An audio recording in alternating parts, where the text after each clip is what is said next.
here I am at the beach. It's seaweed collecting time. Something that I've been doing since I was a lad, and the Cornish have been doing for hundreds, not even thousands of years. See, we haven't got very good soil here. But what we have got is large amounts of seaweed. Every winter when the storms wash in, we get quite a lot of this stuff just dumped on the beach. I use this on my garden and it does everything a power of good, basically. One of the things, as well as adding vitamins and minerals to the soil, it helps break the soil structure down. It's a mechanism called flocculation, which, as far as I know, chemists don't quite understand. But it helps the fine clays of a soil like we have in Cornwall sort of clump together and make it into a bit more of a loam. Because I'm no dig, obviously I'm flocculating from the top down, if that makes any sense. All I know is it works. It makes the soil very, very nice underneath. Anyway, it's going to be sunset soon, so I better get on with it. Got some seaweed to gather.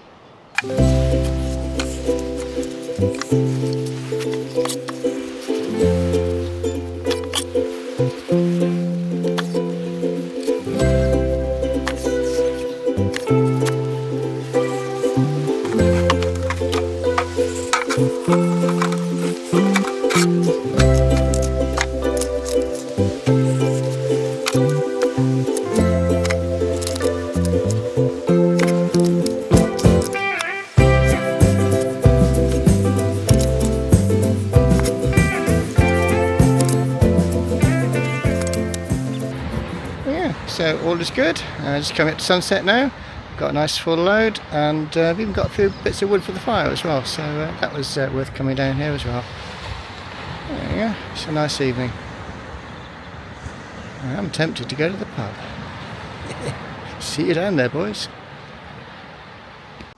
So here I am with my plunder from the sea. I've got my trailer of seaweed, which I gathered last night. This is going to go on every bit of soil in the garden. It's very good universal fertiliser. If you sort of go back in history a little bit, in Cornwall, where we don't have brilliant soil, but also coastal communities up and down the country, I'm thinking particularly of the Outer Hebrides, where they have a soil type called macker, which is basically large areas of sand dune in South Uist, Benbecula, places like that. Traditionally very fertile, because they use seaweed on it. For generations, seaweed has been dumped on this sand, this macker sand, turned it into a wonderfully fertile soil. Seaweed and nothing else. Again, in Cornwall, days of yore, it was pretty much the only fertiliser people had to use. If they couldn't get hold of cow manure or anything like that, you always had access to seaweed if you were near the coast. And it really is a universal fertiliser. It's got a good balance of nutrients. Even though it's not green, it's got nitrogen in it as well as the other phosphates and things like that. So it is fantastic stuff. And even in the 21st century, you really can't get something in a packet unless it's a seaweed-based fertiliser that's got quite the range of vitamins and minerals, because the sea has got so many things dissolved in it that they tend to leach out of soils in the land. This stuff just soaks up all the potassium and the magnesium and the who knows what from the periodic table, puts it back in the soil, and anything that's in contact with seaweed just grows wonderfully. Particularly for the organic system as well. You're talking healthy plants from day one, and that's what it's all about. So anyway, I'm going to spread this, like I said, all around. One of the downsides of seaweed when you collect it in the modern era, it may look fairly pure, but there's all sorts of bits and bobs in the seaweed, and as it rots down, it'll kind of disappear and just go into the soil. But you'll find that there's all sorts of little bits of plastic, and it's a instant exposure to the detritus of modern life. Really, it goes to show that you can't get away from it, no matter how much you try. Anyway, I've got some work to do, so see you all in a bit.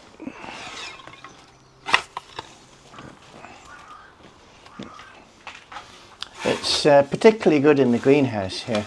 Anything that's a heavy feeder, dose it well with seaweed and you'll do very well.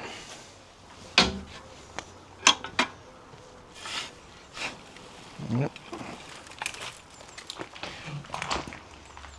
But I just spread it on the soil, on the surface like this. No need to fork it in. Keep it moist. That's not difficult in Cornwall. It's in open soil, and it'll just sort of mulch down basically, and within a few months it'll be almost indistinguishable from the compost on the surface.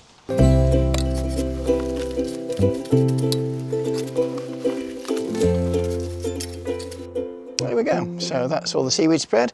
I haven't been able to do every bed. It's actually quite a time-consuming process, so I tend to rotate around. I do a few beds each year and give it a good depth on one. I think doing a few beds properly is better than a little sprinkle on each one, but that's just my system. So anyhow, I've done this bed here. So both greenhouses this year have had a really good dressing.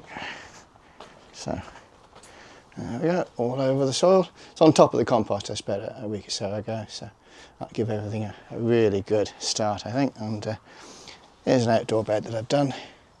So shows the sort of depth that you need. That'll all break down. So it'll disappear over the course of the next few months, and I'll be left picking bottle tops and cuttlefish out of my garden for the next few months.